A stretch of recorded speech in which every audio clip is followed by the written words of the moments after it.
Kalau untuk di Madura, bagaimana kapasitas Pak Mahfud kalau menurut Pak Mustamin? Kalau di Madura, orang itu berpandangan Pak Mahfud itu memang sebagai tokoh ya, yang selama ini sudah menasional.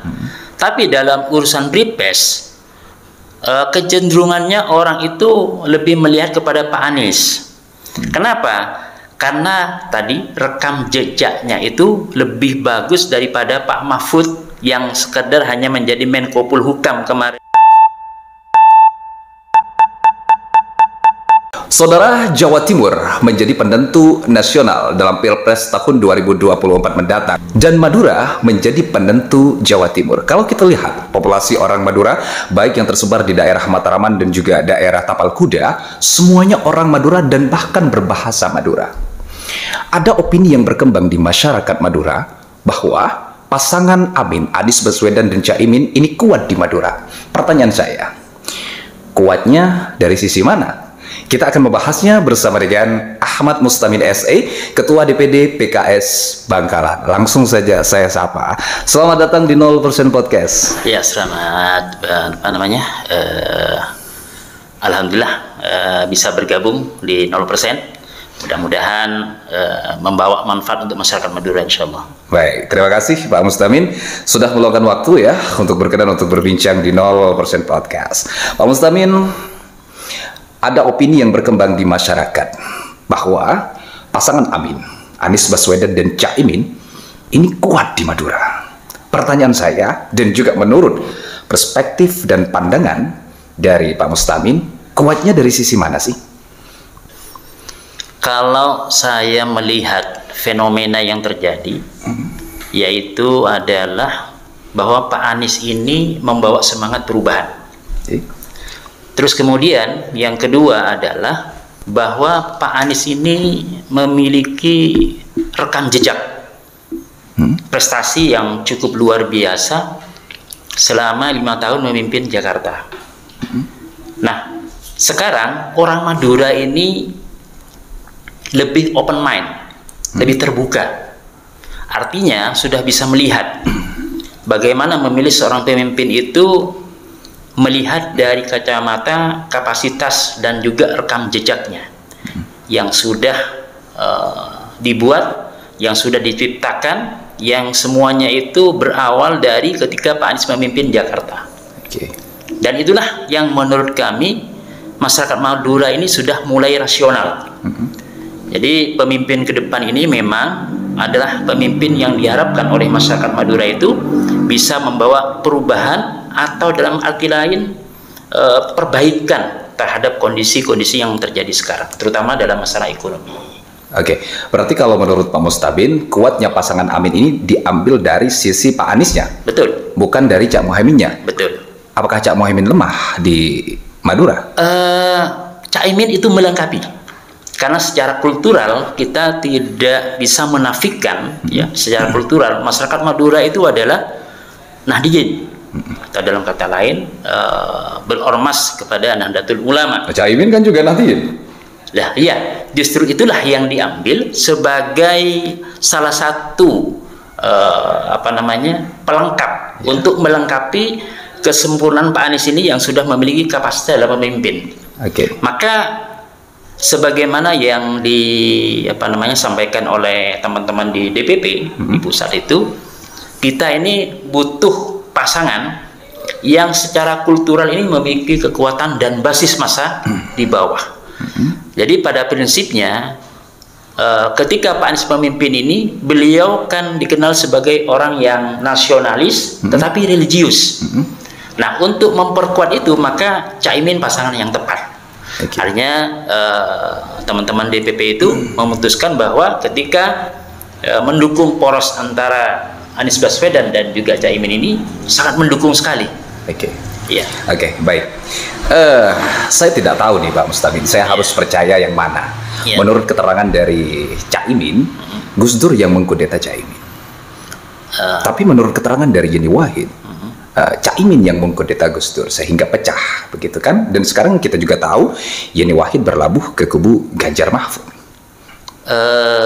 Kalau peristiwa itu, peristiwa antara mengkudeta, peristiwa beberapa tahun yang lalu itu, kami sebetulnya tidak memandang itu sebagai sebuah hal yang istimewa.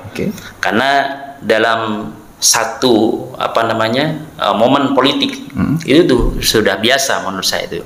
Tapi pada prinsipnya adalah sekarang ini melihat kenyataan, melihat kenyataan bahwa Caimin ini bukan hanya secara kultural dia kuat di bawah dalam garis ke-NU-nya, tapi juga memiliki basis politik yang cukup kuat dengan PKB-nya. Jadi tidak ada pengaruh walaupun Yeni Wahid tidak berlabuh ke Caimin? Saya kira nggak pengaruh besar. Ada pengaruh tapi kecil.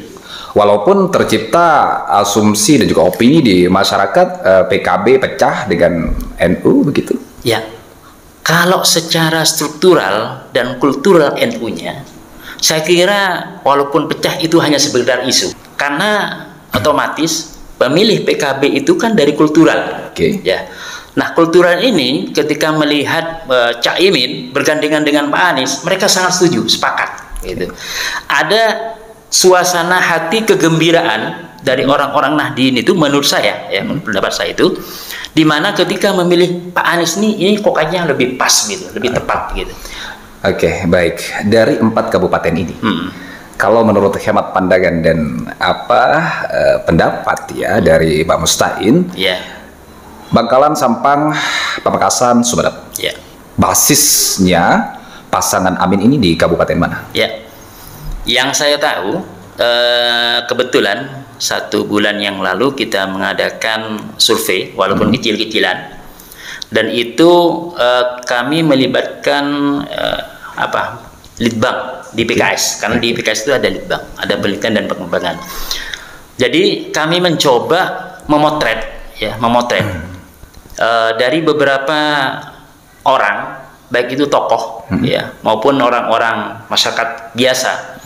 Kami melihat bahwa dukungan kepada Pak Anies ini sangat luar biasa, terutama di masyarakat Sampang dan Pamekasan. Sampang dan Pamekasan. Dan juga didukung setelah ditopang oleh dukungan para alim ulama. Ulama. Dan itu saya pernah hadir di pertemuan di salah satu pondok pesantren di Sampang itu luar biasa. Jadi dukungan mulai dari alim ulamanya, kemudian masyarakatnya itu sangat luar biasa. Memang isu perubahan itu membawa arti tersendiri dan harapan bagi masyarakat. Nah, itulah harapannya memang ada di Pak Anies. Oke, baik Pak Mustain. Tadi di awal Anda mengatakan kalau bergabungnya Yeni Wahid terhadap Ganjar Mahfud ini tidak berpengaruh terhadap suara Amin di Madura. Akan tapi di sini juga kita lihat Pak Mahfud ini asli orang Madura. Kita tahu solidaritas bagaimana orang Madura sangat kuat, kan begitu. Pertanyaan saya, menurut hemat pandangan dan pendapat Pak Mustain, bagaimana sih kapasitas Pak Mahfud di Madura ini? Ya, kalau saya melihat keinginan orang Madura itu, khusus untuk Pak Mahfud beliau harusnya jadi calon presiden, bukan sebagai calon wakil presiden. Begitu. Ya, karena saya melihat, pandangan saya melihat, beliau lebih mumpuni sebagai calon presiden bukan sebagai wakil. Apalagi selama ini ada anggapan, dalam tanda kutip, bahwa wakil presiden itu hanya sebagai ban serep, atau paling tidak ketika dia sewaktu belum menjadi wakil presiden, dia orang yang luar biasa punya komitmen, tapi setelah jadi wakil presiden biasanya dia sudah tidak berkomitmen lagi. Karena apa? Karena ada yang mengendalikan. Ada presiden begitu. Ada presiden. Tidak bisa berbuat bebas. Walaupun Pak Mahfud itu punya kemampuan di bidang hukum, yang selama ini memang prestasinya di bidang hukum. Saya lebih melihat daripada menjadi calon wakil presiden atau wakil presiden, beliau itu menurut saya, hematnya itu lebih cocoknya di ketua KPK. Karena selama ini pemberantasan korupsi itu bisa dikatakan masih jalan di tempat, atau bahkan ritmenya itu sudah menurun. Nah, perlu sosok yang mumpuni, yang berani, dalam arti untuk apa namanya, pemberantasan korupsi ini supaya lebih baik lagi ke depannya. Lebih baik lagi. Dan sosok Pak Mahfud itu sebetulnya yang cocok, ranahnya di situ. Kalau untuk di Madura, bagaimana kapasitas Pak Mahfud kalau menurut Pak Mustamin? Kalau di Madura, orang itu berpandangan Pak Mahfud itu memang sebagai tokoh, ya, yang selama ini sudah menasional. Tapi dalam urusan Pilpres, kecenderungannya orang itu lebih melihat kepada Pak Anies. Kenapa? Karena tadi rekam jejaknya itu lebih bagus daripada Pak Mahfud yang sekedar hanya menjadi Menko Polhukam kemarin itu, dan prestasinya sudah lebih jelas. Artinya bahwa di sini Pak Anies itu sebagai pucuk pimpinan, sedangkan Pak Mahfud itu hanya sekedar untuk sebagai calon wakil presiden. Terkait dengan fenomena dukungan kepada Pak Mahfud, ya, misalkan komunitas, kemudian ormas dan sebagainya yang menamakan atas warga Madura, saya menilai bahwa itu wajar saja. Tapi apakah pertanyaannya mempengaruhi dukungan kepada Anies? Saya kira tidak. Saya kira tidak besar pengaruhnya gitu. Karena selama ini memang yang dipahami oleh masyarakat itu Pak Anies ini memulai memiliki nilai plus sebagai calon presiden, dan itu tidak dimiliki oleh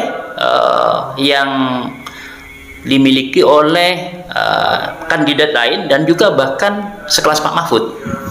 Kalau kita mengukur dari prestasi, Pak Anies ini pernah dinobatkan sebagai leaders top of leader, ya.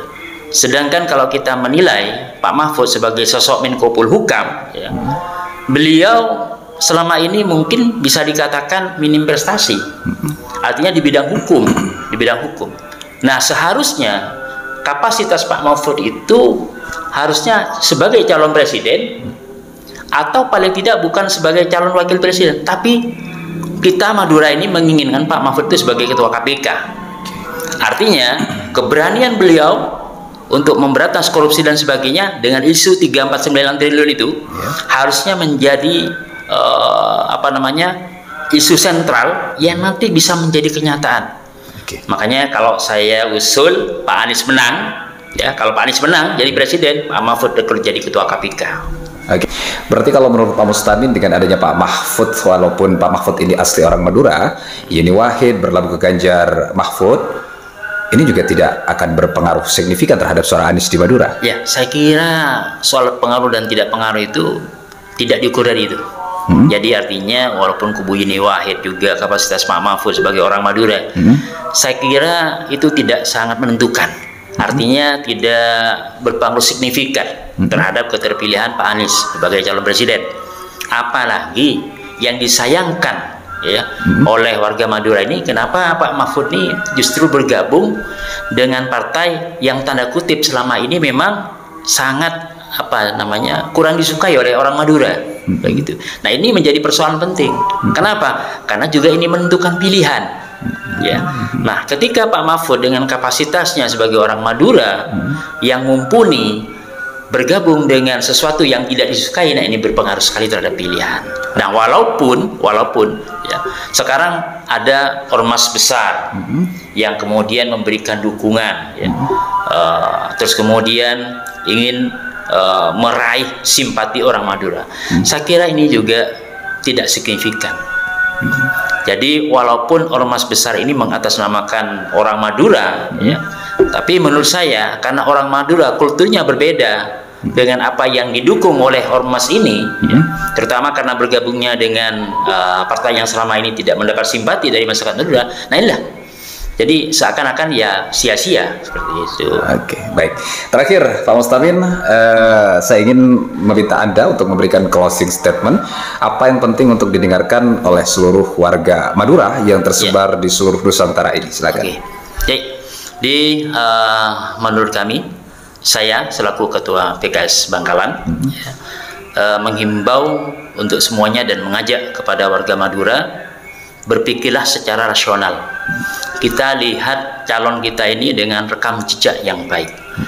Karena selama ini apa yang sudah ditunjukkan Pak Anies selaku calon presiden yang diusung oleh PKS, beliau memiliki rekam jejak yang sangat luar biasa, yang secara signifikan warga di Jakarta itu banyak menyatakan puas dengan kepemimpinan Pak Anies Baswedan. Selain itu, beliau, Pak Anies ini sebagai tokoh dari anak seorang cucu dari pahlawan nasional, ini menjadi track record tersendiri yang bagi kita itu sangat penting, memiliki nilai yang luar biasa. Terus kemudian yang selanjutnya adalah bahwa orang Madura sekarang sudah mulai cerdas siapa pemimpin yang harus dipilih, karena sosok Pak Anies ini menunjukkan sebagai sosok yang nasionalis dan juga religius yang semua disukai oleh para alim ulama. Dan orang Madura patokannya kalau memilih pemimpin itu adalah para alim ulama. Insya Allah Pak Anies menang ketika didukung oleh para alim ulama. Oke, baik. Terima kasih Pak Mustamin. Terima kasih juga teman-teman semuanya, subscriber dan viewers setia 0% Podcast. Sampai jumpa di podcast berikutnya. Saya ucapkan terima kasih sudah hadir di 0% Podcast. Sehat, sukses dan murah rezeki selalu Pak Mustamin. Amin. Terima kasih sudah hadir di 0%. Amin.